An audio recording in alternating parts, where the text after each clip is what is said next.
Bienvenidos de nuevo a la Fundación Pablo VI, a este espacio de encuentros para una nueva era. Decía Vargas Llosa, en su libro La civilización del espectáculo, que la cultura, en el sentido clásico del término, está a punto de desaparecer. Y es que la cultura, tradicionalmente, ha servido para ilustrar, para comprender el mundo, nuestras realidades, nuestras costumbres, nuestras creencias, pero hoy ¿estamos enterrando la belleza y la estética como valores esenciales de la cultura? ¿La estamos banalizando? ¿Quizás politizando? ¿Es lo vulgar, el insulto fácil, expresiones disfrazadas de manifestaciones culturales? ¿Y la crisis? ¿Cómo saldrá la cultura de esta crisis acrecentada por la pandemia? De todo ello hablaremos con personalidades de la cultura con mayúsculas. ¡Comenzamos!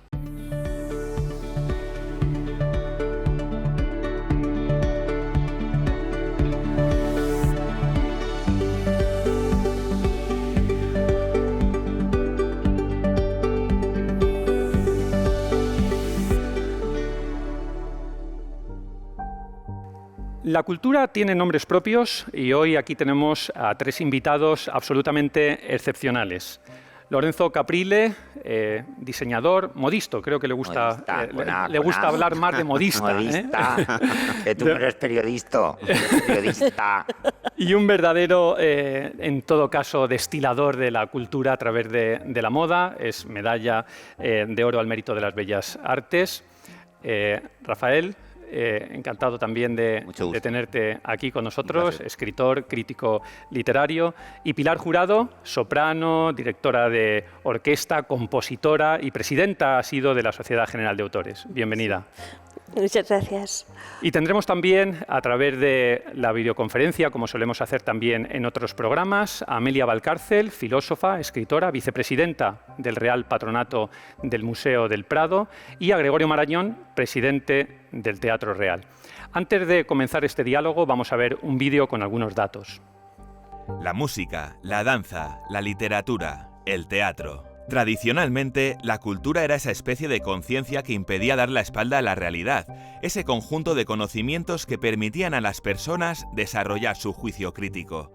El arte se asociaba a la belleza, al equilibrio, a la búsqueda de emociones y al ejercicio intelectual de pensar e interpretar el mundo. Hoy vivimos en la era del clic fácil, de la inmediatez y de la mediatización de la realidad. La cultura ha pasado a actuar como mecanismo de distracción y entretenimiento. La figura del intelectual ha desaparecido del debate público y la gran cultura comienza a ser relegada al ámbito de unos pocos que luchan cada día por protegerla de los intentos de reducir todo al espectáculo fácil o de convertir lo soez, el insulto y la provocación en una suerte de expresión cultural. La estética está en crisis y la pandemia ha provocado pérdidas de hasta 200.000 millones de euros a un sector ya de por sí golpeado. Hoy nos preguntamos, ¿cómo saldrá la cultura de esta situación? ¿Cómo recuperar el valor de la belleza y la cultura con mayúsculas en la era del espectáculo? Bueno, pues comenzamos, si os parece, este diálogo. En ese libro que citaba yo al principio, en la introducción de Vargas Llosa, sobre la civilización del espectáculo, él habla de una especie de transición de la alta cultura, ¿no?, de la cultura de las élites, a una cultura de masas, donde incluso de esta cultura de masas habla desde un punto de vista quizás un poco despectivo, ¿no?, porque dice que al final todo se ha convertido en superficial. Vamos a centrar un poco el tiro. ¿Qué es la cultura? Lorenzo, si quieres, para empezar, ¿qué entiendes tú por cultura? Antes voy a hacer un paréntesis, que os agradezco que me hayáis traído aquí y un honor compartir con Gregorio, con Amelia y con nuestros dos invitados, pero vamos, que yo de cultura poco, que siempre he luchado porque la moda dependiera del Ministerio de Industria, que es lo que realmente es, una de las industrias además más duras y más complicadas de hoy, y no del Ministerio de Cultura. Bueno, la moda como cultura, bueno, pues sí, la moda de hace 100 años, pero lo que vestimos ahora de cultura tiene poco. Pero bueno, dicho esto, te regalan la medalla al mérito de las bellas artes y no vas a decir que no. Pues bienvenida sea. Me lo pasé fenomenal en Málaga y un día maravilloso, pero en fin, dicho esto, yo en eso soy muy tajante. Yo es que ahora cultura, para mí, cuando decimos cultura hay que decir entretenimiento y punto pelota. la industria que ha estado en crisis y que sigue en crisis y que ha sido golpeada por la pandemia no es la industria de la cultura. Bueno, la cultura es lo más barato que existe. Vas a una biblioteca, te pides un libro, lees, estudias, escribes, piensas, haces un comentario de texto, discutes o razonas con un amigo, y para eso no se necesita dinero, ni ganarlo ni perderlo. Lo que está en crisis, y yo me incluyo como figurinista de teatro y de musicales y de espectáculos de ballet, lo que está en crisis es la industria del entretenimiento, que es lo que creo que realmente queremos decir cuando hablamos de cultura, hablamos de entretenimiento puro y duro, que no lo digo en plan despectivo, me parece maravilloso. El entretenimiento puede ser además de todo tipo y de muchas clases y enriquecedor o no, pero estamos hablando de entretenimiento puro y duro. Ese es el gran debate, creo, en el siglo XXI. Los museos hace muchísimo tiempo que dejaron de ser esos templos del saber. Ahora son fábricas de entretenimiento, a ver quién monta la exposición más show-off, con colas y colas, y para hacerse el selfie con el cartel y decir, he estado aquí viendo, yo qué sé, los 100.000 Picassos o Velázquez, no sé qué, pero realmente culturizar a la gente, cultivarlas, en el sentido etimológico del término, no creo que la gente se cultive mucho, van por vivir la experiencia, que es otra palabra que está muy de moda ahora mismo. Ahora todo es una experiencia, vas a comprar a una tienda, es una experiencia, vas a comer a un restaurante, es una experiencia, vas, yo qué sé, a pasar un fin de semana en un puebluco y es una experiencia rural.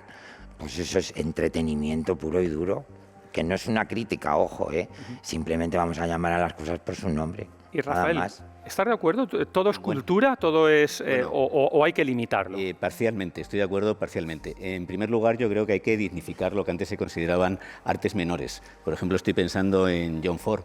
En los años 50 todavía un western se menospreciaba y se consideraba un mero entretenimiento. Hoy, en cambio, a John Ford se le considera un clásico. Podríamos decir lo mismo incluso del cómic. Yo soy un gran amante de Hergé, de Tintín, y bueno, pues ese arte menor es muy digno. Y en el campo de la música, yo recuerdo la manía que le tenía a Adorno al jazz, lo cual me parecía terriblemente injusto, ¿no? Él, frente a su pasión por Alban Berg o por la música dodecafónica, desdeñaba a figuras que hoy nos parecen auténticos clásicos, como John Coltrane o como Billie Holiday, perdón. Entonces se me ha juntado con Miles Davis. El cerebro a veces va más deprisa que el lenguaje, ¿no? Entonces el jazz, el western son cultura. Pero hay un conflicto ahora mismo entre lo que sería alta cultura, de la cual hablaba Ortega y de la cual habla Vargas Llosa, arte menor, que es muy digno y muy necesario, pero lo que está en crisis, creo yo, y es el mayor peligro, es el principio de jerarquía y de autoridad. Yo soy crítico literario del Mundo hace 20 años y ya lo que decimos los críticos no le importa absolutamente a nadie. Y además se ha caído en una perspectiva un poco banal. Bueno, eso lo dices tú. Antes el prestigio de un crítico, pienso en Rafael Conte, pues podía consagrar a un autor. Me acuerdo yo de Jesús Ferrero, cuando publicó Belvergín, le dedicó Rafael Conte pues una crítica espléndida y se convirtió de inmediato en un autor importante. Hoy en día eso no pasa, incluso las obras se imponen por sí mismas y los críticos hemos perdido toda autoridad. Y no quiero ni contar, yo que he sido profesor de instituto muchos años, la autoridad que tiene el profesor cada día menor. Entonces yo creo que por un lado hay que dignificar lo que se llama a lo mejor despectivamente artes menores y habría que buscar otra expresión para decir que Billie Holiday es muy importante, que John Coltrane es muy importante, que la moda también es muy importante, pero luego hay otro tipo de fenómenos, pienso en los clásicos grecolatinos, en Aristóteles, en Kant. Hay una serie de preguntas esenciales que únicamente puede contestar la alta cultura y que Kant las resumía en 4, ¿no? ¿Qué puedo saber? ¿Qué debo hacer? ¿Qué me cabe esperar? ¿Qué es el hombre? Entonces esas grandes preguntas yo creo que están reservadas todavía para lo que antes se ha llamado alta cultura y que sí que está pues, en crisis, sufriendo una cierta marginación. Y Pilar, entre estas dos concepciones, la concepción de la... Bueno, a ver, yo obviamente tengo que estar más cerca de Rafael en esto, pero a ver, yo siempre he distinguido entre lo que llamo cultura con mayúsculas o la cultura, digamos, con minúsculas, que es la que se confunde con el entretenimiento. O sea, yo creo que la gran cultura o la alta cultura, como denominaba, obviamente es importantísima y es muy necesaria. ¿Qué ocurre? Que generalmente está ligada a un sector social que tiene que tener una mayor capacidad para poder también disfrutarla y para poder entenderla. ¿Y qué ocurre? Que estamos en una sociedad que desgraciadamente ha bajado su nivel cultural muchísimo. Entonces, en una sociedad que está totalmente regida por la globalización, lo que ha ocurrido es que directamente nos mandan los mensajes de lo que tiene que ser, o de lo que se tiene que escuchar, o de lo que se tiene que leer, o de lo que se tiene que vivir. Y ahí están todas esas experiencias, todas esas cosas. El mundo del marketing, el mundo económico, digamos, que ha irrumpido con tal fuerza en todo, que obviamente ha tapado muchas de las cosas que van más allá de lo económico y que curiosamente necesitan también de un aporte económico incluso más importante para que puedan producirse. Entonces, tenemos por un lado toda una maquinaria de una industria que ha decidido apostar por el dinero, no apostar ni por la excelencia, ni por el interés real de las cosas, ni siquiera por el grado de diferenciación que pueden tener esto, porque si hay algo que tiene la cultura y que es maravilloso es precisamente la diversidad. O sea, estamos viviendo en un mundo que curiosamente se está cargando directamente esa cultura con mayúsculas, la diversidad y la capacidad también del individualismo. O sea, no se quiere a gente que sean especiales, que tengan visiones especiales del mundo o que sean capaces de iluminar de alguna manera a los otros. Se quiere gente que siga manteniendo, digamos, en la misma masa gris a la sociedad. Y cuando Lorenzo decía lo de que él no considera que la cultura sea cultura sino mero entretenimiento, creo que se equivoca. No, la yo cultura, no he dicho eso. No, pero bueno. No he dicho eso, Pilar. He dicho que cuando hablamos sí. ahora de cultura, en general lo sustituyes por la palabra entretenimiento y es exactamente lo mismo. Claro, pero lo que quiero decir pelota, es que... nada más. No, pero que lo Las que quiero series de decir es Netflix que... para mí no es cultura. Una película de Santiago Segura, y mira que le admiro, súper amigo mío y una de las personas más inteligentes que yo conozco, a mí no me puedes decir que la familia que he hecho yo un cameíto, además, que salgo yo, no me puedes decir que es que eso es cultura. Y es que eso yo lo he oído en televisión. No, es que esto es cultura, eso no es cultura, es una película familiar maravillosa que es puro entretenimiento. Que ahora iba eso, Lorenzo. Y están todos, dame la subvención porque estoy haciendo cultura, no, hijo, estás haciendo entretenimiento puro y duro. El entretenimiento, ese que para mí es entretenimiento y no es cultura, pues sirve para entretener. Es que la cultura también entretiene, pero es algo más. En el siglo XXI cultura. ¿Qué es en el siglo XXI cultura? ¿Porque estar en el Teatro Real eso es cultura? ¿O por estar en un cine de barrio ya eso es entretenimiento? ¿Visitar en Palazzo, en los Uffizi, el Botticelli es cultura? No, eso es puro entretenimiento. La mayoría de las personas no saben ni quién es Botticelli, ni que le asesinaron, ni que participó en la conjura de los Pazzis, ni que esa Simonetta Vespucci, ni todo el significado de neoplatonismo que hay en esa pintura. Van a hacerse el selfie. Eso es puro entretenimiento. Me estabas diciendo que la alta cultura tiene que ser para las élites, que pero si ahí entra cualquiera en los Uffizi. No, tampoco he dicho yo eso. Es puro entretenimiento. Perdona. Estamos hablando de puro entretenimiento. Y vuelvo a repetir, la cultura en el sentido más profundo del término, y aquí tenemos a un especialista etimológico de cultivarse a sí mismo, es que no se necesita dinero, es la cosa más barata que existe. Lo vuelvo a repetir, vas a una biblioteca, Lorenzo, te coges un texto, te lo estudias, haces un comentario de texto, profundizas, y más ahora con Internet, que tienes acceso a todo tipo de críticos, a todo tipo de comentarios, a todo tipo de bibliotecas. Lorenzo, quizás, si os parece, precisamente por lo que tú decías, y que, ojo, que yo no estoy para nada renegando el entretenimiento. Si el entretenimiento es fundamental para el ser humano, nos tenemos que entretener y divertir, y gracias al entretenimiento han surgido muchísimas cosas. Por ver, Lorenzo, las distintas perspectivas, porque evidentemente desde cultura se pueden ver desde muchas ópticas, como la que tú tienes o como la que tiene Pilar o Rafa.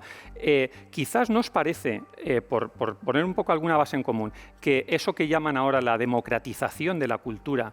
Lo que ha derivado ha sido de una alta cultura que antes estaba muy bien delimitada. ¿Pero por qué no definimos primero qué es cultura en el siglo XXI? Y que ahora la cultura ha derivado en otro ámbito. Vamos a definir eso. Rafael.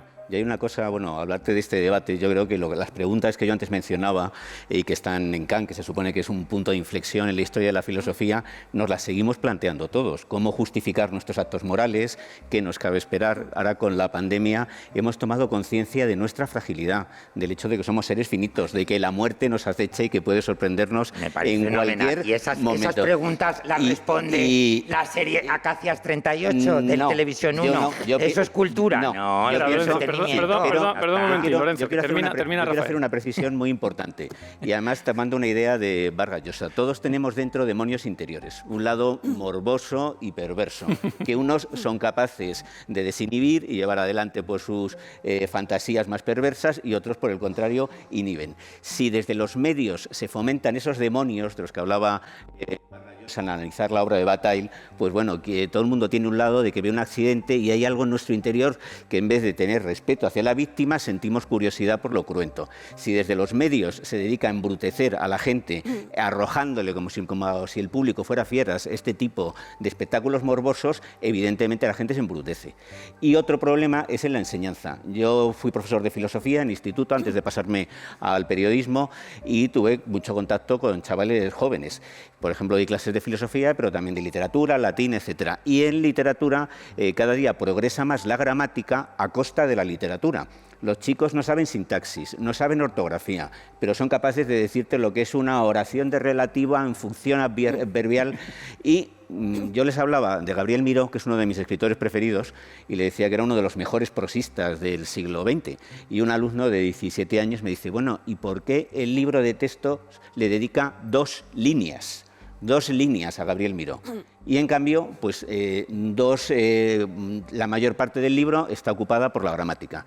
Yo creo que yo sí creo en la alta cultura, que es un concepto que simplemente se pone de manifiesto por nuestra finitud. O sea, el hecho de ya la muerte nos convoca a reflexionar sobre el sentido de la vida y sobre si hay algo más allá. Entonces yo sí creo que es importante, me callo, para, que la alta cultura, ese concepto se preserve. Estoy de acuerdo contigo, pero no hemos definido qué es cultura en el siglo XXI. Pues vamos a ver si y más a mi favor, la alta cultura de la que estás hablando tú es lo más barato que existe. El Renacimiento. Porque esas preguntas te las puedes responder tú mismo en tu casa, estudiando, leyendo, consultando en internet, y no hace falta ni subvenciones, ni grandes movidas, ni nada. Es algo baratísimo, súper íntimo y súper personal. Lorenzo, vamos a ver si nos ayuda. Lo que esta definición. Muchísimo dinero y estar mendigando y buscando un productor y dando el coñazo y dando tal, y lo digo por experiencia, es el entretenimiento. Eso sí. Claro. Lorenzo, vamos a ver si nos ayuda a definir esta pregunta que está reclamando Amelia Valcárcel, que ha conectado con nosotros. Amelia, bienvenida. Hola, Amelia. Buenas tardes. Muy buenas tardes. ¿Qué tal? ¿Cómo estás? Aquí padeciendo la pandemia, como todos. Como todos. Bien, encantada de estar aquí y enormemente divertida con todo lo que voy escuchando. Muy bien, mucho, pues, Amelia, yo tengo muchas preguntas, pero hay una que Lorenzo nos está pidiendo que la definamos desde el principio, y tiene razón. ¿Qué entendemos o qué debemos entender por cultura hoy, en el siglo XXI? Bueno, pues dado que Lorenzo, que ha estado tan enormemente simpático, he de confesar que es con quien más me he divertido de momento, es quien pide semejantes definiciones, y aunque a mí las definiciones no me parecen la mejor manera de entrar a algo, vamos a suponer que por lo menos utilizamos esta palabra cultura en 3 sentidos. 1, primero, que sepamos que es un germanismo que no aparece hasta el siglo XIX, cultura, y que esto quiere decir determinado tipo de bienes y creaciones tan especiales que tenemos que tener por ellas una reverencia cuasi religiosa. 2, es una cosa que la antropología maneja como cultura, conjunto de normas y vida simbólica en la cual un determinado grupo humano se desarrolla. Y por último, cultura, es eso con lo que se hace un ministerio y que posee un presupuesto generalmente muy grande y que tiene que ocuparse de cosas que digamos que como poco suelen ser heteróclitas. Pero vamos al asunto que, a ver, estaremos todos de acuerdo en que es primavera, ¿hasta ahí? Estaremos todos de acuerdo también en que probablemente uno de los mejores poemas escritos jamás en lengua española es el de Machado, El Olmo Viejo, que es un poema a la primavera. Es decir, al olmo viejo, hendido por el rayo. Un pequeño brote le ha salido. El poeta lo ve y dice: olmo, quiero anotar en mi cartera la gracia de tu rama verdecida. Esto es lo que dice Lorenzo, dice, es que esto es muy barato.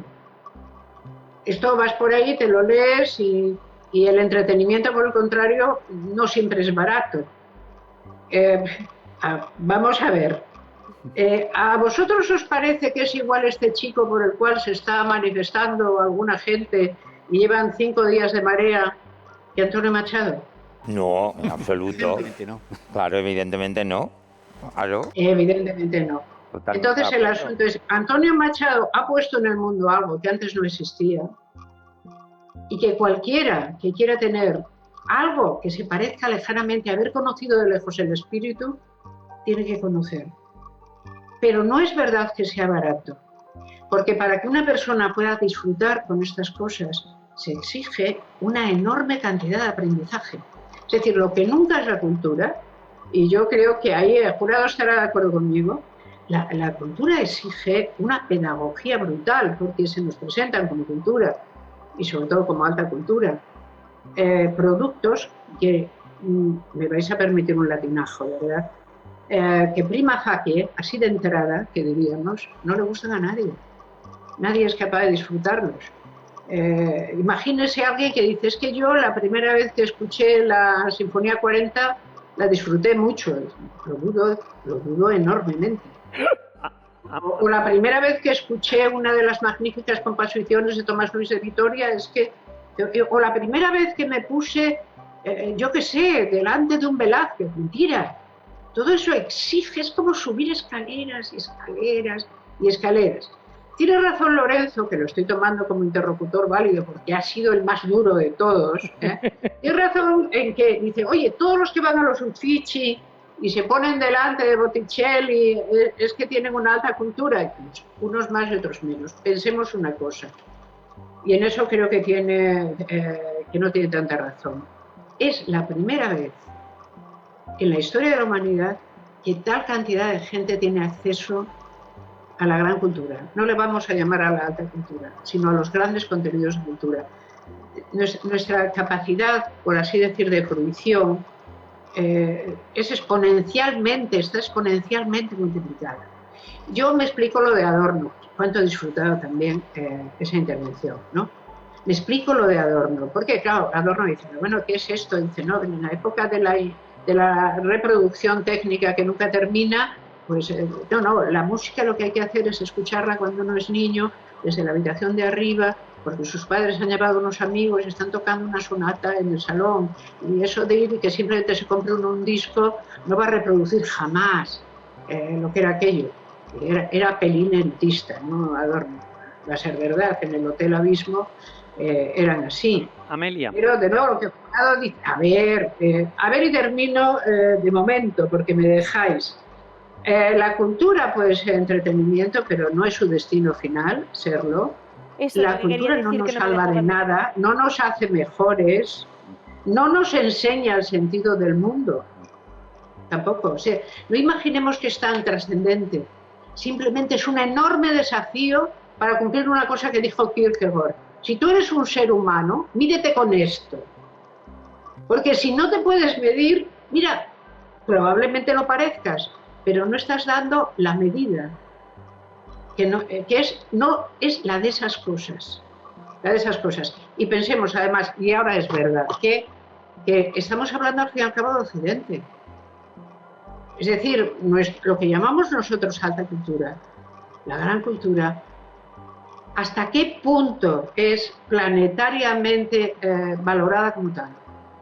El relativismo cultural tiene sobre la alta cultura un interdicto. Amelia, precisamente, perdona que te interrumpe ahí, pero quizás lo que estáis poniendo de manifiesto es que valores, decíamos antes, valores esenciales como la estética y la belleza, y tú comparabas antes a Antonio Machado con ese chico, del que a lo mejor luego también surgirá en el debate, son Oye, los yo valores... lo hacía por pura maldad, ¿eh? No tenía ninguna intención de ser objetiva. No, lo entiendo. Pero que son, en el fondo, pues un poco los elementos del máximo común denominador de esa cultura, de la entonces y de la hora. Pero ojo, que cuando Picasso pintó las Mademoiselles de Aviñón, se montó la de Dios es Cristo, y era lo más feo que había parido Dios. Y 100 años después es una gran obra maestra. O sea, que esos conceptos de belleza también... y de cultura, vamos a ponerlos en solfa. El concepto de belleza ha cambiado muchísimo a lo largo de la historia. ¿Y qué es Lorenzo? ¿Y qué es el Lorenzo entonces? Nos metemos en jardines muy complicados. ¿Qué es el concepto de belleza? Y creo que lo que viera decir doña Amelia, que me quito el sombrero, porque no te conocía, y vamos, admiración ya más allá de... cultura, la cultura. Aprovecharé esa parte. Y a él, tanto dinero en el Ministerio de Cultura, tendría que ir al Ministerio de Educación, que es donde realmente empieza todo este tema de la cultura. Si no hay una base de educación fuerte... aprender, enseñar a los chicos no a memorizar tal, sino a distinguir, a razonar, a elegir y a pensar por ellos mismos, ni Museo del Prado, ni Aviñón, ni nada de nada. Pero, Lorenzo, ese es el origen de la cultura, de verdad, en mi humilde opinión. Sí, déjame que te pregunte, para que me digas, la moda me dices, no es arte, vale, no es cultura, bueno, puede ser otra cosa. La de ahora mismo, no. Vale, pero tú sí que buscas... que se vestía hace 100 años con una perspectiva de un siglo y tal y cual y pascual, pues puede ser, no te digo yo que no, dentro de las artes menores que estaban perfectamente definidas en el Diego Angulo, magnífico libro, y en el Azcárate, que ya no se estudian, magníficos textos los dos. Pero la que se hace ahora es una industria, además, de las más duras, de las más siniestras y de las más horrorosas. Pero estarás de acuerdo conmigo en de hecho, es la segunda más contaminante de Lorenzo, pero después de la de los putos móviles. Estarás de acuerdo conmigo que en tus diseños tú buscas belleza y estética. En mis diseños yo lo que busco es que me hagan el encargo, que me paguen bien el traje y pagar los sueldos, que estamos todo el mundo. No solo eso. No es mi problema. Es honesto. Estás siendo... estás siendo honesto, como dice Rafael, pero no. Tú sabes que buscas belleza, y en la música, por ejemplo, Pilar, también se busca belleza y estética. Absolutamente. Lo que pasa es que es verdad que, a ver, todos somos... fruto también de una evolución también en la parte estética y artística, es decir, que obviamente las cosas que se hacen en el siglo XXI no pueden ser las cosas que se hacían en el siglo XVIII. Y uno de los grandes, por ejemplo, problemas que tenemos en la música y en la creación contemporánea es que, a diferencia de lo que ha ocurrido a lo largo de la historia, que es que todos los que escuchaban la música que se hacía en el momento, la música que la corte encargaba y que se hacía para un determinado concierto, para una determinada situación. Sin embargo, a partir de un determinado momento, y precisamente porque son las multinacionales las que deciden poner de moda a los antiguos y grabar de repente a determinados nombres y hacerles importantes a determinados antiguos, por eso digo a determinados nombres de antiguos. Porque acuérdate lo de Silos. Pero por Dios, déjame terminar una sola frase. ¿Te acuerdas cuando se puso de moda lo de los...? Madre mía. Perdona. Entonces, cuando llegamos a eso, lo que ocurre es que de repente estamos viviendo en un siglo en el que, ya desde el siglo XX, en el que por primera vez se escucha más la música de los que han muerto que la música de los que están construyendo nuevos territorios. Si a eso lo unimos, además, un momento de búsquedas y de manierismos tremendos, como puede ser toda la época de lo decafonismo, de serialismos, de performance y de nuevas búsquedas frente a la pérdida de la tonalidad, nos encontramos con que parte de ese público se dispara y se va. Pero ¿qué ocurre? Que otra vez vuelven a venir momentos más consonantes, momentos de búsqueda y momentos de belleza. Y ahí llego a lo de la belleza. Es decir, que yo creo que en el fondo, ¿qué es la belleza? Pues la belleza es aquello que reestructura tu espíritu, que reestructura tu alma, que te hace sentir de repente que estás bien. ¿Por qué? Pues porque tiene una serie de tics, vamos a llamar, de cánones, que hacen que tu cerebro se coordine y de alguna manera se alinee con eso y se sienta bien. ¿Y dónde está la belleza generalmente? Pues en aquello que tiene unas ciertas repeticiones geométricas o unos ciertos control de las dimensiones, de las tonalidades y demás, que hacen que nosotros nos pongamos en mejor situación con nosotros mismos. Y ahí es donde vemos algo y decimos, ¡oh! y nos surge un síndrome de Stendhal tremendo, como me ocurrió cuando fui la primera vez a Notre Dame y estaba sonando un órgano y de repente entraba la luz por allí, parecía una película, entraba la luz, el órgano sonaba, los coros cantaban y yo entré, vi todo aquello y esa belleza me mantuvo durante 5 minutos absolutamente inmóvil y llorando. Pues ahí está la belleza. Y Pilar, déjame que le preguntemos a Amelia de belleza.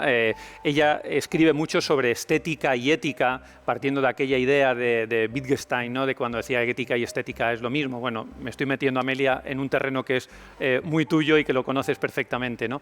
Pero esto que estamos hablando, de la belleza, la estética, la elegancia, el buen gusto, ¿es propiedad de una determinada clase, de las élites, o es propiedad de todos? ¿Debería de pertenecer a todos? ¿Hay una falsa nostalgia sobre el buen gusto? ¿Qué nos puedes decir? Pues dos cosas, si tenéis paciencia. Una, se me permite citar a San Agustín. Yo es que todos los inviernos leo enteramente una de las obras de Agustín, porque me parece uno de los tipos más inteligentes que haya existido, no porque me guste todo el tema. Y Agustín tenía un pequeño problema que se parece a un problema que tenemos ahora. A ver, ¿eso qué quiero decir? Agustín dice que él, claro, él comprende que alguien como él ya no tiene que ir al circo a ver cómo se mata a la gente en las peleas de gladiadores. Que él incluso, las últimas veces que ha ido, pues se intenta tapar con el manto la cara para no ver los golpes finales, ¿no? Pero que, claro, se ha dado cuenta de que mira por debajo del manto. De que después de todo, aquello que es horrible le fascina. Y tiene que seguir mirando. Pues yo creo que tenemos un grave problema con lo que está pasando ahora. Nunca la belleza estuvo tan al alcance de todo el mundo. Nunca. Ni nunca las grandes obras, en efecto, fueron tan baratas. Es que Lorenzo tiene razón frente a Rafael y a Pilar, que en esto le miran con cierto diciendo, oh Dios mío, que nos ha salido un hermano de Bansky aquí. No. Pero es que estamos en una época expresionista y el expresionismo no es bueno. El expresionismo acaba con cualquier finura que se necesite para una apreciación de lo que determinamos no ya como hermoso, sino como exquisito, que es un grado distinto de la belleza. Si uno entra en Notre Dame, ojalá podamos volver a entrar en Notre Dame y volver a ver los maravillosos vitrales y ya, aunque no suene nada, de verdad, Pilar, estar allí, ¿no? Ojalá sea eso posible. Puede ponerse a llorar. Yo recuerdo cuando en el Prado restauramos el Ecce Homo del Greco, yo nunca lo había visto tan de cerca y su restaurador, Rafael, me llamó, me dijo que subiera y me puse allí y estuve llorando 10 minutos sin poder articular palabras. Porque cuando algo es inmenso, se te pone delante, ¿no? Pero ¿qué es lo que nos pasa ahora? La belleza hay que aprenderla, es un arte duro, captar la belleza. Luego la captas, pero tienes que haber subido muchos escalones. La exquisitez es desdoblar eso todavía un poco. Y lo que ahora pasa es que entre la exquisitez, por un lado, y la ordinariez, por otro, es como si la belleza no tuviera sitio. A ver, os pido 100 disculpas, pero la cosa es fácil en el fondo. O sea, ¿por qué somos expresionistas? Vosotros, como yo, de vez en cuando veréis alguna película o serie o cosa. Os dais cuenta de que antes, cuando algo horrible iba a pasar, nos lo insinuaban y aparecía un fundido en negro. ¿Recordáis cuando las cosas eran así? Y ya nos dábamos cuenta, y decía, a fulanito le van a cortar la cabeza, lo cual sin duda es una cosa horrorosa. Veías como el verdugo levantaba y entonces había un fundido en negro. Pues ahora nos sacan la cabeza, la sangre, nos la enseñan, no sé qué. Estamos como antes de que Agustín se tapara la cabeza con el manto. Ese expresionismo brutal en el que estamos entrando es enemigo de la apreciación de la belleza. Y el expresionismo solo tiene enfrente a la exquisitez, que muchas veces no es verdadera, simplemente es cursi. Y por el medio, lo verdaderamente apreciable sufre. Es decir, yo, si me permitís este juicio, yo es así como lo veo. Nuestra época está teñida de barbarie y sin embargo es una época pacífica, confortable de vivir, agradable como ninguna otra. Es como si viviéramos en la contradicción de vivimos mejor que nunca y nos estamos embruteciendo. ¿Cómo es posible? Rafael, perdón Amelia, Rafael, tú también has escrito sobre todo esto, sobre el insulto, la provocación ideológica, la palabra de barbarie, ¿no? a la que se refiere Amelia, que se disfraza muchas veces de expresiones culturales, ¿no? Y se disfraza de esa manifestación cultural, dice, bueno, es que esto es cultura. Bueno, yo he escrito y he padecido, porque al estar en las redes sociales es inevitable pues estar soportando insultos, amenazas y proposiciones extravagantes, ¿no? Que son cultura ya. Que son cultura y te hace y te hace conocer mejor a lo que es la condición humana y dices, claro, cuando alguien tiene que dar su cara y poner un nombre, modula lo que dice, pero cuando se puede ocultar sale ese expresionismo del cual hablaba Amelia Valcárcel, ese bárbaro que todos llevamos dentro y que estamos como deseando estrangular al que nos contradice.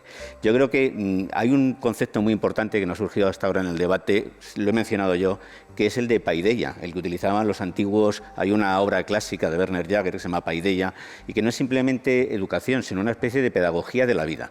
Y para apreciar la cultura, la alta cultura, hay primero como, aunque sea barata, aunque sea accesible, hay que hacer un aprendizaje, y un aprendizaje costoso. Yo no creo que los chicos sean, los jóvenes, tan reacios, porque mi experiencia era que cuando salían en clases de filosofía temas como la existencia de Dios o el hecho de que el hombre es un animal metafísico, porque sabe que va a morir, entonces puede ser o ateo o creyente, pero es un animal metafísico. Los chicos participaban. ¿Cuál es el problema? Que un chaval de 12 años empieza a educarse con los videojuegos y con el porno. Entonces, ahí yo creo, por parte de los medios, un embrutecimiento. Yo no creo que sea una cosa deliberada, pero se apuesta por lo más fácil. Por ejemplo, pienso en Javier Gomá, que yo la admiro mucho, que además prologó mi último libro, tiene 15.000 seguidores en Twitter.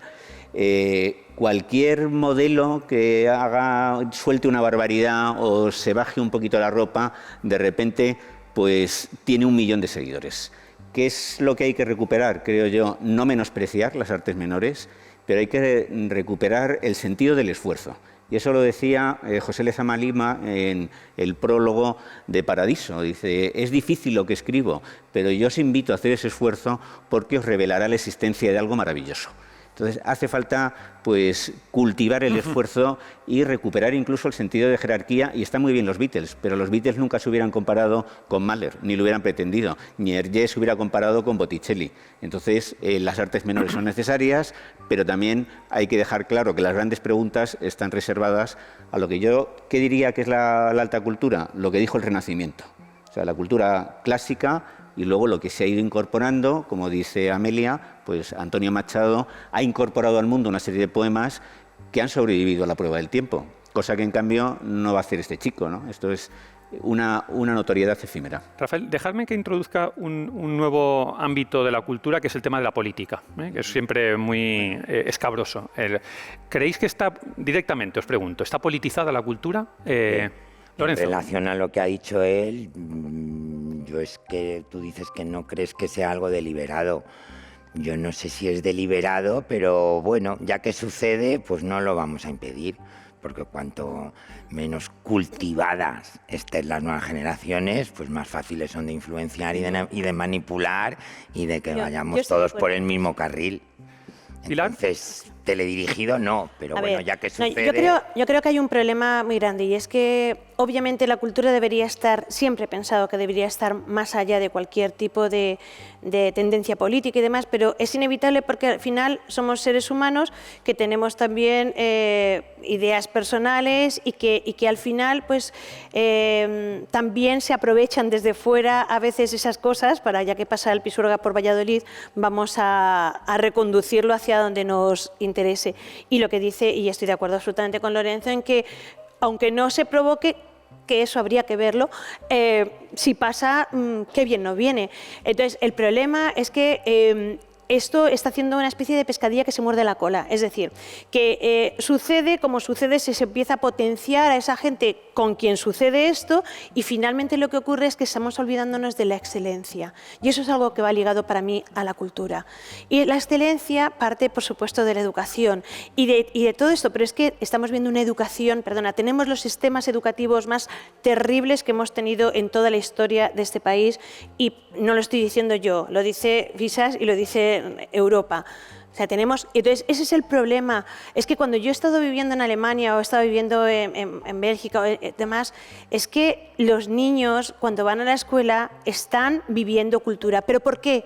Porque lo viven en sus familias. Y ahí llegamos también a otro tema importantísimo, la importancia también de tu bagaje familiar. Y lo hablo yo, que vengo de una familia que nadie era músico y que nadie podía realmente introducirme a la música, pero sí tenían esa inquietud de que si yo tenía algún tipo de talento había que fomentarlo. Y eso no ocurre tampoco ahora mismo en general en la sociedad. Y Pilar, os pregunto, sobre todo a Lorenzo y a ti, Pilar, que estáis en el mundo del negocio, tú, Rafael, desde la crítica literaria, pero vosotros, ¿os parece que os abren o se cierran puertas dependiendo del sentido político o no? En mi caso, yo, gracias a Dios, eso no lo veo. Tú no lo ves. Pero, a ver, yo, digamos, mi faceta de figurinista, no me dedico a ser figurinista profesional. Tengo mi taller y luego pues firmo 2 o 3 espectáculos al año con directores y directoras con las que ya tengo una relación de amistad y en fin,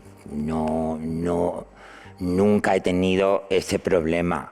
Ahora, dicho esto, pues como se dice en Galicia con las meigas, existir no existen, pero a verlas haylas, porque hablas con compañeros y tal y cual y bueno, pues eso está ahí.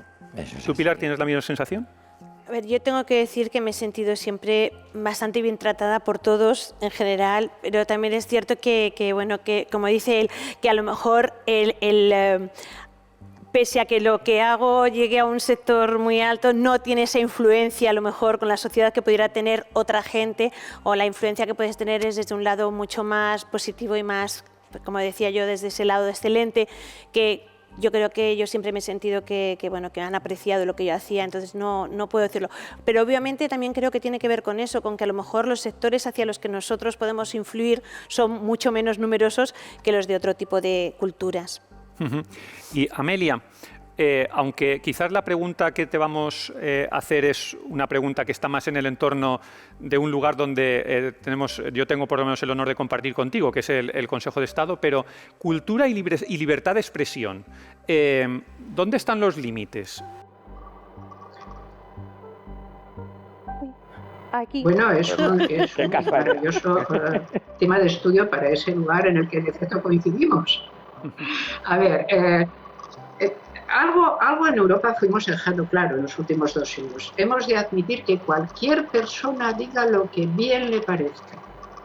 Esto es así, y nos guste o no.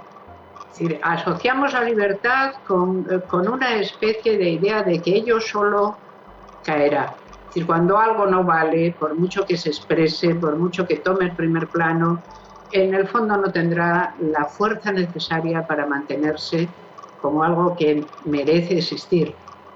Y en los grandes asuntos de la gran cultura hay ese acuerdo, son cosas que merecerían existir.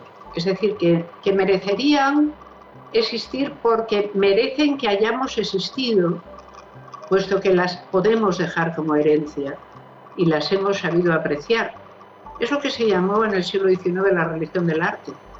Pero al fin y al cabo, de alguna manera, vivimos en la religión del arte. Europa, Occidente, no vive en otro lugar, no pone su espíritu y su idea de eternidad más allá de la contemplación admirada de aquello que nos apresa de un modo completo porque nos trasciende, ¿no? Y eso es el arte. Y yo me doy cuenta, Pilar, cuando tú dices esto tan curioso es que no es lo mismo lo que yo hago. Si yo me pongo a cantar un determinado tipo de cosa, Pues no es como cuando, yo qué sé, una persona del show entertainment se pone a cantar un tipo de cosa. No vamos a tener la misma proyección, no le vamos a interesar a la misma gente, no vamos a tener la misma popularidad. Y siendo esto cierto, porque tienes razón, nunca la música clásica fue tan popular como ahora. Sí. Jamás. Pero de aquella manera. Jamás. Yo recuerdo, yo sé que os extrañará, pero al lado de mi casa tiraron una. Y entonces venían unos señores que todos los días edificaban la nueva casa. Y yo me sorprendía porque había un señor que todos los días a las 9 ponía Monteverdi. A todo grito, allí sonando Monteverdi. Y el resto de los que con él ponían ladrillos decían, pues está bien esto, ¿eh? Está bien realmente. Pero, a ver, cosas muy extrañas nos están pasando con la belleza. Y es magnífico que deis aquí un lugar donde podamos hablar de ellas, porque ya eso simplemente es lo mejor que nos puede pasar. Efectivamente. Poder poner en común que vemos que algo raro pasa. Amelia, ¿ya me escucha o no? Sí, Amelia, dice Lorenzo que si te pregunta, te escucha y por supuesto que pregunte. Yo le doy el papel de moderador ahora. No, Amelia, que con respecto a la pregunta que te han hecho antes de cultura, libertad de expresión, tú tenías un póster en tu colegio mayor sobre esto, me parece recordar. Bueno, es que a mí ese artículo en particular de la Declaración del 48 era uno de los que más me gustaban en aquellos benditos tiempos en que no podías expresarte sobre nada. Entonces, claro, todo individuo tiene derecho a la libertad de opinión y expresión. Este derecho incurre en el de no ser molestado a causa de sus opiniones, el de poder mantener y difundir opiniones, etcétera. Me parecía a mí de lo más importante. Pero no así a la dirección del colegio, que me lo arrancaba todos los días. Todos los días. Entonces yo lo que hacía era que lo hacía un poco más grande, un poco más grande, un poco más grande, y al final ocupó el artículo de la declaración toda la pared, y aquel día la dirección del colegio mayor tuvo una idea por fin inteligente y dijo: se prohíbe cualquier tipo de cartel. Así que yo tuve que quitar mi pared y pude ver cómo la colegiala de la habitación de enfrente salía y me miraba con un odio verdaderamente terrible mientras enrollaba un póster de Camilo VI. Claro, claro. Pero eso tampoco me dolió especialmente, me pareció una parte del mundo. Vamos a ver, imaginemos, de nuevo, imaginemos que la gente que sale, no, es difícil, pero pudiera ser, que sale y se manifiesta por la libertad de expresión, piense realmente que este individuo, en cuyo honor lo hacen, es poco menos que Antonio Machado. Imaginemos, puede haber alguien que crea realmente, cada generación tiene sus luchas, yo tuve aquella, puede haber gente que crea, pero ¿por qué no? Este es terrible, a este tipo, no le dejan decir lo que piensa. La parte en que amemos la libertad, esa parte siempre es digna. La parte incluso en que nos equivoquemos amando la libertad siempre es digna, porque la libertad es el nervio de nuestro mundo. Ahí es difícil equivocarse, y por eso, digamos, vamos a ponerle a la libertad de expresión como fronteras. No, lo que vamos es a mantener la libertad de opinión. A mí lo que más miedo me da, y ahora a nuestro moderador, y entonces le cito la casa común, esa donde nos vemos más, que es el Consejo de Estado. El mayor atentado a la libertad de expresión no me parece que alguien diga algo totalmente impropio, sino que exista un delito de odio que no sabemos en qué consiste. Eso sí que me parece a mí gravísimo. Sí. Que alguien nos diga que no podemos decir no sé qué, porque eso es delito de odio. No. Tenemos que poder hablar de absolutamente todo. Amelia, muchísimas gracias, porque el tiempo se nos pasa, te lo agradecemos infinito. Y la verdad que nos gustaría estar aquí contigo hablando, de verdad. Lorenzo está disfrutando también muchísimo, y todos, vamos, Rafael y Pilar, por supuesto, pero tenemos que despedirte. Así que muchísimas gracias, de verdad, por todo esto, y seguiremos hablando, porque yo creo que, como bien decías antes, vale la pena. No imagináis lo muy agradecidísima que yo os estoy por vuestra compañía excelente. Muchas gracias, Amelia, muchas gracias. Gracias. Rafael. Sí, yo quería decir una cosa sobre cultura y política, ¿no? Yo pienso que, aparte, los grandes problemas del mundo actual es el auge del nacionalismo y el populismo, que parece que estamos reeditando los años 30, ¿no? Y yo qué sé, Barcelona, que antes era pues una de las ciudades más dinámicas, ahora se ha convertido en un lugar muy conflictivo. Lo cierto es que hay una serie de autores... Y muy cateto. Y muy provinciano, eso lo decía Vargas Llosa. Hay una serie de autores que han caído en un inmerecido olvido muchas veces por ser católicos. Por ejemplo, estoy pensando yo en Julián Marías, al cual se lee muy poco porque ya parece que se le ha conceptualizado como un señor de otra época y con una mentalidad que ahora mismo no se lleva. Gabriel Miró, al que he citado antes, en la biblioteca Castro, que hace unas ediciones maravillosas, sacó 1000 ejemplares de sus obras completas. En 5 años se habían vendido 250. Y bueno, ha sido el año pasado el centenario de Miguel Delibes, y como también era una persona muy identificada con el Concilio Vaticano II, era cazador, tenía una serie de cosas que hoy en día se consideran incorrectas. Entonces, con lo cual, la política sí se mete en la cultura y llega hasta el punto que, por ejemplo, en Sabadell se cuestionaron que Antonio Machado tuviera una calle, porque decían que era, hubo una propuesta, un informe, que era un españolista recalcitrante, enemigo de la cultura catalana, con lo cual yo creo que sí hay una especie de rodillo ideológico que está intentando escupir hacia los márgenes a todos aquellos que no encajan en su visión de la cultura. ¿Y tenéis la sensación de que esto que estás comentando, que decía antes también Amelia, de la diversidad, claro, ahora cuando se introduce pues, los conceptos de cultura urbana, los jóvenes, los grafitis, bueno, este nuevo estilo de cultura, ¿es eso un nuevo estilo de cultura? ¿Es una decadencia cultural? Arte menor, diría yo, que se podría definir. Hay grafitis que sí tienen cierto mérito. Yo digo que depende, como todo. Es decir, que una expresión artística se convierte en cultura, o en gran cultura, cuando trasciende, cuando sublima, cuando produce esa excelencia que nosotros da. Y yo creo que yo he visto, por ejemplo, Bogotá está llena de grafitis por todos los lados. Yo he visto cosas allí que realmente me han impresionado. Yo he ido con el móvil grabando por todos sitios porque he visto cosas que eran verdadero arte. Entonces yo siempre cuando hablo, para diferenciar estos tiempos la cultura, porque parece que cultura se ha banalizado, como decíamos, yo siempre hablo de las artes, ¿no? Y para mí las artes, casi con mayúsculas y tal, es eso lo que diferencia entre algo que de repente sublima a esa realidad y se convierte en algo que te toca.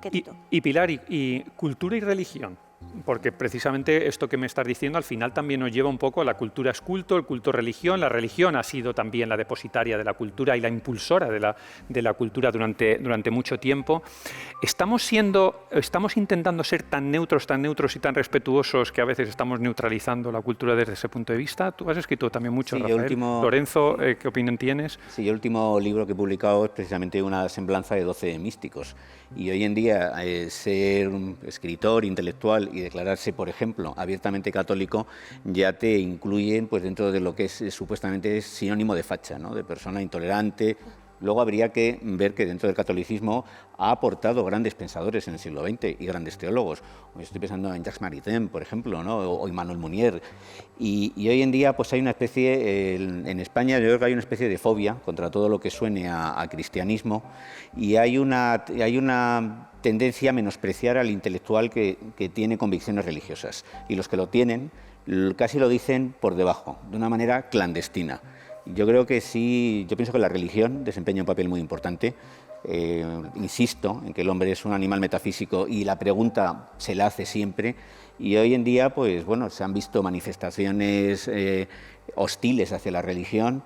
Yo entiendo que hay un tipo de religión, el fundamentalismo religioso es inaceptable. ¿Matiza hacia la religión? No. Bueno, o hacia el catolicismo. O hacia el catolicismo. Porque de la religión musulmana nadie dice nada, ¿eh? Eso es cierto. O sea, yo distinguiría... Vamos a matizar. Yo distinguiría entre el fundamentalismo religioso, que ya sea católico o musulmán, es absolutamente dañino para la cultura y para la convivencia, y una dimensión espiritual que es necesaria. Y entonces yo no me puedo imaginar a Europa sin lo que es el legado judeocristiano. Decía George Steiner que nuestra cultura es el producto de la interacción entre Grecia, Roma y Jerusalén. Entonces, yo creo que es que lo que esta sociedad se ha cargado de alguna manera es el espiritualismo. Sí. O sea, da igual hacia dónde lo enfoquemos, pero como seres metafísicos, como dice Rafael, cuánto es cuando el hombre intenta hacer algo que sublime, algo que agrade a los dioses. Ya no digo solamente el católico, sino en general. Es cuando realmente hacen las grandes esculturas, las grandes pinturas, las grandes músicas, las grandes... O sea, en el fondo lo que se intenta con el arte es sublimar la realidad y elevar al ser humano. Esa sería mi definición de la cultura realmente. Y entonces eso es lo que esta sociedad ha perdido por dos razones. Una, por la velocidad a la que vamos y porque la tecnología ha hecho que todo todavía vaya muchísimo más deprisa. Nunca como ahora podemos comunicar lo que está ocurriendo en medio segundo a la otra parte del mundo. Nunca hubiéramos podido hacer lo que hemos hecho ahora mismo con Amelia en otros momentos de nuestra existencia, con lo cual todo esto hace que todo tenga que ser muy rápido, todo se tiene que producir una cosa tras otra. No hay tiempo para disfrutar. Pilar, precisamente como no hay tiempo, te voy a interrumpir. Perdón, vaya hombre, como no hay tiempo, te voy a interrumpir. Pero porque no tenemos... hay tiempo para disfrutar. Y ese es el problema. El no tiempo para disfrutar impide también que las expresiones artísticas tengan más prodigamento. Hay que aprender a vivir más despacio. Perdonad que os interrumpa porque es que tenemos a Gregorio Marañón, el presidente del Teatro Real. Gregorio, bienvenido. Muy buenas noches, ¿qué tal estáis? Hola Gregorio, ¿qué tal? Hola, ¿Cómo Gregorio. estás? Muy bien. Muy bien, qué gusto ver a unos amigos ahí también muy cercanos. Muy bien, pues muchas gracias por conectar con nosotros. Mira, queríamos preguntarte, tú eres presidente del Teatro Real, si la cultura es cara. Directamente. Muchas veces dicen que, claro, es que una entrada del Teatro Real o de cualquier otro teatro es muy cara, pero me pregunto si no es menos cara una entrada del Bernabéu. ¿Es caro o no es cara la cultura? Si me permites un comentario sobre lo que acabáis de decir. Por supuesto. Y siento este flashback cuando hablabais de, digamos, de la imposibilidad o de las dificultades que hay sobre la proclamación de una fe religiosa en estos momentos en el ámbito de la cultura. Yo quiero deciros, y como persona que yo creo que soy el mayor de todos vosotros, que ha vivido en dictadura, que una de las cosas que aprendes pronto es que la autocensura es peor que la censura misma. Entonces yo sí creo que hay un cierto encogimiento en quienes son creyentes a la hora de reconocer su fe al margen de lo que son sus planteamientos, digamos, más sociales, culturales, etcétera, ¿no? Yo, por ejemplo, acabo de publicar un libro, Memorias de Luz y Niebla, en el que me reconozco creyente y creyente desde el principio y creyente, por supuesto, también en estos momentos, y no he tenido la más mínima reacción negativa al respecto por hacerlo, sino más bien todo lo contrario, ¿no? Entonces, lo digo que tengamos un poco cuidado como introducción de un elemento en este debate de que, insisto, la autocensura, es decir, el creer que no debemos decirlo porque está mal visto o porque produce algún tipo de reacción negativa, y eso a lo mejor no lo es tanto como nos lo podemos creer o como algunos pueden creer. Pero si queréis, vuelvo inmediatamente a la pregunta que era sobre el encarecimiento de la cultura. Perdona. Sobre si es cara, sobre si te parece que es cara la cultura o no, porque algunas veces se utiliza como excusa, ¿no? Es decir, es que, claro, una entrada del teatro o una entrada para escuchar a una soprano como Pilar Jurado que tenemos aquí es muy caro. Ir al fútbol dicen que no es tan caro, a mí sí que me lo sigue pareciendo también, cualquier entrada a un estadio de fútbol, ¿no? ¿Es caro o no es caro? Sí, vamos a ver, en términos objetivos, la cultura, hay cultura cara, cultura barata. Por ejemplo, ir al Museo del Prado o ir... no podemos decir que lo que cuesta el entrar en el museo sea, entiendo yo, caro, si lo comparamos sobre todo con lo que son, por ejemplo, los elementos deportivos o los conciertos de pop o otro tipo de manifestaciones sociales, una sala de fiestas, pongo por ejemplo, donde claramente los costes son mucho más altos, ¿no? También lo que sí es cierto es que hay algunas formulaciones o algunas expresiones culturales, como sí es, por ejemplo, la ópera, que cuestan mucho más de lo que el espectador paga, por mucho que entendamos que lo que paga es caro. En ese sentido, el servicio que recibe, el servicio es un servicio público muchas veces, y a mi juicio, insisto, por lo que paga no es caro. Y vuelvo a decir, si elegimos otros elementos comparativos, nos daríamos cuenta que bueno, yo entiendo que no es cara tampoco es regalada, y yo sí creo que en una sociedad abierta como la que estamos viviendo, digamos, tampoco puede el ciudadano pretender que la totalidad de las manifestaciones culturales le sean regaladas. O sea, yo claramente no estoy de acuerdo con la objeción. Y Gregorio, ¿cuál es la clave del éxito del Teatro Real? ¿Cómo ha conseguido el Teatro Real trasladar la cultura al pueblo de esta manera? ¿Cómo lo habéis hecho? Bueno, yo diría que lo primero por un convencimiento de que aunque la ópera sea un espectáculo, insisto, de un coste bastante elevado, de hecho, prácticamente lo que cuesta la entrada del Teatro Real hay siempre del orden de un 50% de subvención que pagan bien la sociedad civil, bien las propias administraciones públicas. Lo que hemos hecho es partir de un convencimiento que ese espectáculo, claro, que se produce y se ve y se disfruta desde una sala cerrada en la que solo caben 2.000 espectadores, había que abrirlo a la sociedad, y a través de retransmisiones en directo y en no directo de My Opera Player, retransmisiones en los espacios públicos, centros culturales, hospitales, colegios. Bueno, pues hemos extendido de una manera clara lo que es el fenómeno de la presencia en directo a lo que es la presencia, digamos, retransmitida, y que, digamos, la calidad del espectáculo pierde esa emoción del directo, pero no deja de ser el mismo espectáculo, y eso sí, absolutamente accesible a la totalidad de la sociedad a un coste prácticamente cero. Y luego, al llenar también el proyecto cultural del Teatro Real de un componente social, creando programas para público joven, facilitando también un proyecto gratuito de tipo pedagógico, otro para jóvenes o personas en régimen de exclusión social, es decir, todo ello también, bueno, y también un programa pedagógico. Hay cerca de 2.000 estudiantes, al margen de las retransmisiones en escuelas públicas y privadas, hay cerca de 2.000 estudiantes que hacen cursos de máster gratuitamente dentro del Teatro Real. Es decir, yo creo que eso es de alguna manera abrir las puertas a la sociedad sin por ello dejar de hacer un espectáculo de la máxima calidad. Y Gregorio, hablabas antes en esta respuesta, vamos, sobre la subvención.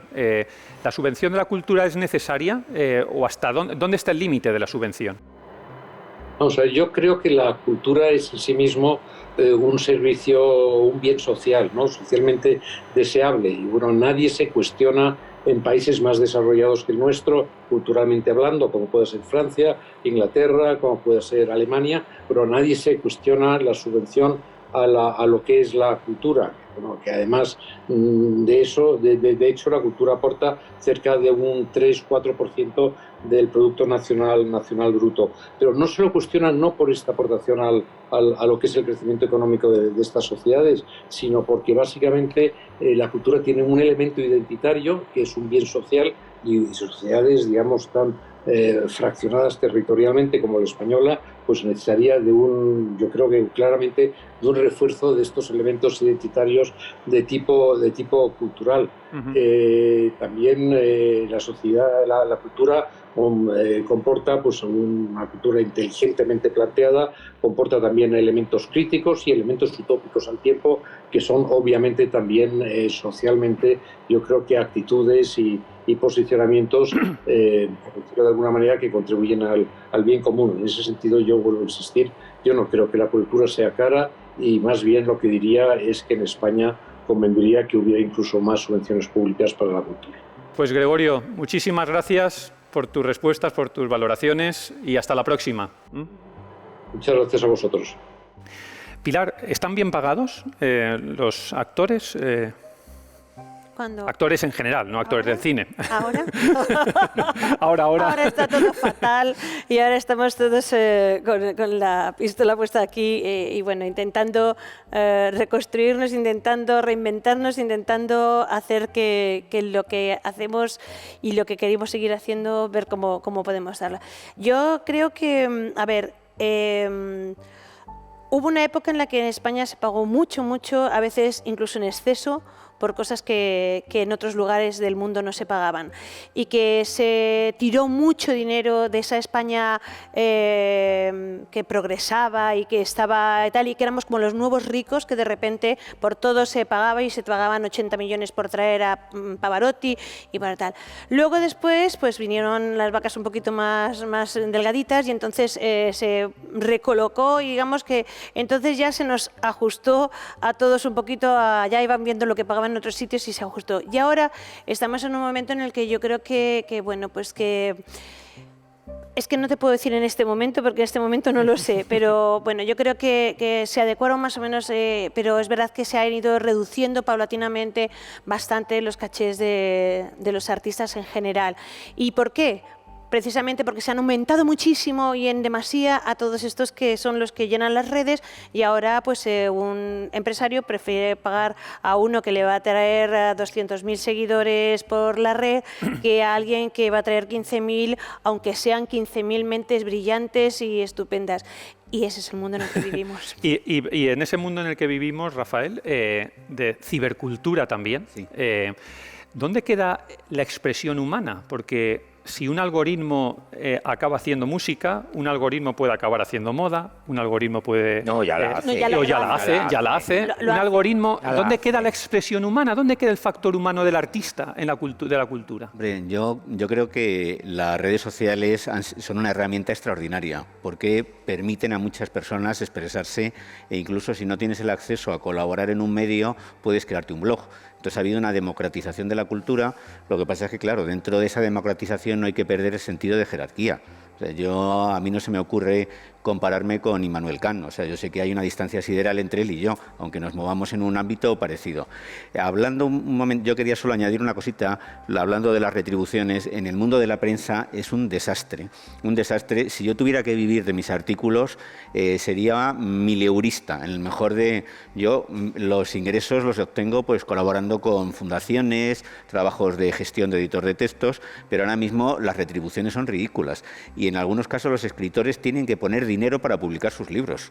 Hoy en día lo normal es tirar 1.500 ejemplares, con lo cual te sacas un beneficio de 2.000 o 3.000 euros. Bueno, en el mundo de la música ocurre esto. O sea, si tú ahora mismo quieres hacer un disco, es que le tienes que dar a la discográfica el disco ya hecho. O sea, que tú te gastas en la edición, te gastas tal, y luego hay otro que distribuye y que se lleva todo tu trabajo. Pero yo creo que pasa en la moda, pasa en todo. O sea, ahora mismo estamos en el momento de la autogestión. Es decir, sí, que todos los artistas de alguna manera hemos tenido que aprender o tendremos que aprender, y yo intento enseñar a las nuevas generaciones a cómo autoproducirse, porque si no eres capaz de producirte tú, el propio torbellino en el que vivimos y la cantidad de ofertas que hay en todas impiden que puedas hacer nada, que puedas comenzar una carrera.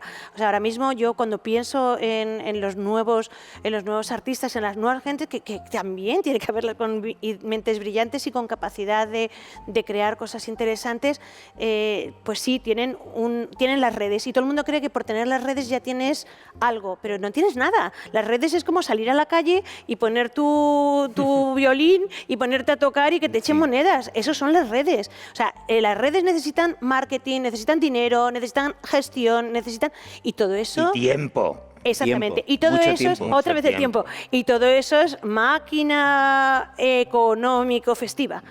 Y ahora tenemos plataformas, Netflix, Spotify, y hay que pagar a los artistas a través de esas plataformas. Lo humano, yo creo que sigue existiendo. Yo, en mi experiencia, yo en las redes tengo unos 20.000 seguidores, tampoco que sea mucho, pero sí he notado yo que cuando... Por ejemplo, yo luché contra la depresión muchos años y lo pasé muy mal, conseguí superarlo, y cuando he hecho reflexiones sobre lo que fue mi experiencia, o sobre hace 2 o 3 años perdí a mi madre y a mi hermana con una diferencia de 20 días.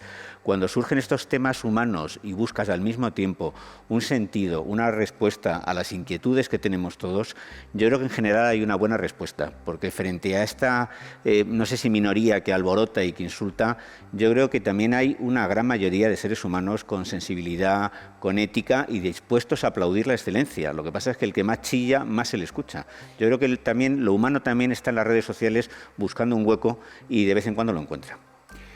Y Tenemos, para ir terminando, la crisis. La cultura lleva en crisis ya un tiempo, pero especialmente ahora la pandemia está azotando bastante bien la crisis. Lorenzo, ¿cómo vamos a salir de esto? Pero te lo vuelvo a decir, es que depende de lo que entendamos por cultura. Volvemos a decir. En ese sentido, la pandemia, la cultura tal y como en mi humilde entender entiendo la cultura, pues oye, te ha permitido estar en casa, tener tiempo, poder leer, poder escribir, poder reflexionar, poder estudiar, que eso es lo que yo realmente entiendo por cultura, pero es mi opinión. Ahora, la cultura entendida, y disculpadme la expresión, como entretenimiento, pues claro, estamos todos a dos velas, porque no se pueden hacer conciertos, no se pueden hacer exposiciones, no se puede ir al teatro, no se puede rodar una película, no se puede rodar una serie. Entonces volvemos a lo de siempre, vamos a definir qué es cultura. Porque escribir, leer y pensar, pues durante los meses duros de confinamiento nadie te lo ha prohibido. Es más, vamos, yo igual me considero un bicho raro y un privilegiado, pero hasta la he disfrutado porque he tenido realmente más tiempo, claro. Que en este momento creo que es el lujo máximo del ser humano, el tiempo, como decía Pilar, tiempo para poder disfrutar y enriquecerte y cultivarte y mira, nunca mejor dicho, cultivarte de cultura y poder, pues eso, pues plantar cosas aquí para que florezcan. Muy rápido, Pilar. Quería decir simplemente que es que la cultura, o sea, y depende en qué especialidades, en qué disciplinas, la cultura, como dices tú, tienes un acceso fácil. Pero, por ejemplo, en la música, yo puedo componer muchísimas cosas, pero la música solamente es música de verdad cuando todo eso que yo he escrito llega a una orquesta y lo toca, o cuando hay alguien que se sube a un escenario y lo interpreta, o incluso cuando yo lo canto, o cuando tal, pero tiene que ocurrir el proceso artístico, sale de ti mismo y tiene que llegar, y para llegar a los demás se necesita dinero y se necesita poder estar en un espacio. Yo creo que la cultura en general y la alta cultura ha sufrido muchísimo esta crisis, muchísimo. Todos, obviamente, todo lo que tiene que ver con el sector cultural es de los que más azotados están, y yo la verdad es que aprovecho ya este medio que tenemos para decir que estoy cansada, voy a utilizar un término así, de que solamente se hable de los bares, de las discotecas, de los hoteles. No, perdón, hay muchísimos miles de personas en este país que viven de la cultura, del entretenimiento y de la cultura. Y de la cultura que es entretenimiento también, pero que es cultura. Y es toda esa gente está en sus casas y se están abriendo. Es verdad que en España se están abriendo teatros, cosa que no está ocurriendo en otras partes del mundo. Es verdad que se está haciendo con un cuidado tremendo, y aprovecho para decir cultura segura, importantísimo. Estamos haciendo un esfuerzo por volver otra vez a ir a los teatros, por arriesgar incluso nuestro propio dinero para poder hacer esa manifestación artística, porque creo que esto va a durar mucho.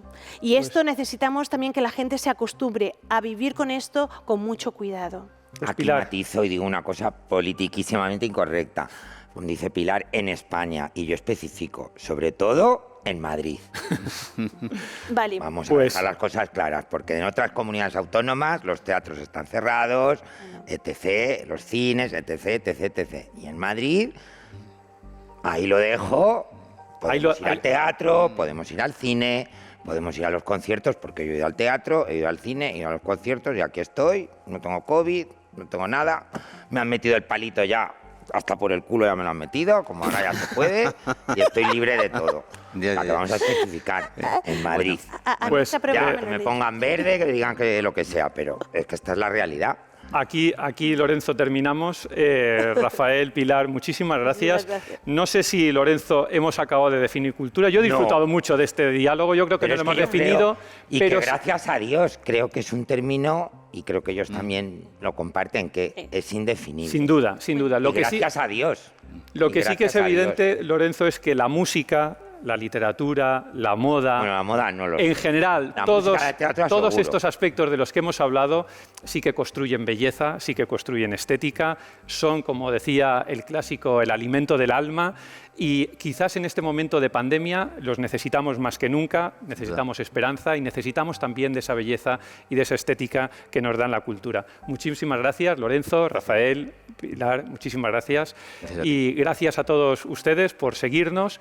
El próximo diálogo, el próximo encuentro, hablaremos sobre la tiranía del clic, por qué todos nuestros hijos quieren ser youtubers, por qué tenemos esa afición por el like, y ahora les dejo con la película 15 minutos, protagonizada por Robert De Niro. Muchísimas gracias.